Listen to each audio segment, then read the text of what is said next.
বীৰ লাচিত থানাৰ সাংগঠনিক সচিব শৃংখল চলিহাক অসম পুলিচে যি ধৰণে আটক কৰিছে তাক মই নিন্দা কৰিছোঁ আৰু অসম পুলিচ আৰু অসমৰ গৃহমন্ত্ৰী তথা অসমৰ মুখ্যমন্ত্ৰীৰ ওচৰত দাবী উত্থাপন কৰিছোঁ যে শৃংখল চলিহাক অনতিবিলম্বে মুক্ত কৰি দিব লাগে।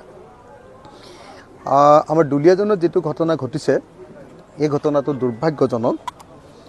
আমি দেখিছোঁ যে বিজেপি চৰকাৰৰ দিনত অসমৰ খিলঞ্জীয়া মানুহবিলাকৰ ওপৰত সদায় অত্যাচাৰ হৈছে। বিজেপি চৰকাৰৰ দিনত অসমৰ খিলঞ্জীয়া মানুহবিলাকে মাৰ খাবলগীয়া হৈছে আৰু বহিৰাগত মানুহবিলাকে বনিয়াবিলাকে যিবিলাকে বেপাৰ কৰিবলৈ ইয়ালৈ আহিছে তেওঁলোকে আমাৰ অসমীয়া মানুহৰ ওপৰত হাত তুলিবলৈ সাহস কৰিছে, আমাৰ খিলঞ্জীয়া থলুৱা মানুহৰ ওপৰত হাত তুলিবলৈ সাহস কৰিছে। গতিকে দুলীয়াজানৰ এই ঘটনা সেইকাৰণে নিন্দনীয়। মই সেইকাৰণে দাবী উত্থাপন কৰিছোঁ যে অনতিবিলম্বে শৃংখল চলিহাক মুক্ত কৰাৰ ব্যৱস্থা কৰিব লাগে। মুখ্যমন্ত্ৰীৰ ওচৰত দাবী জনাইছোঁ।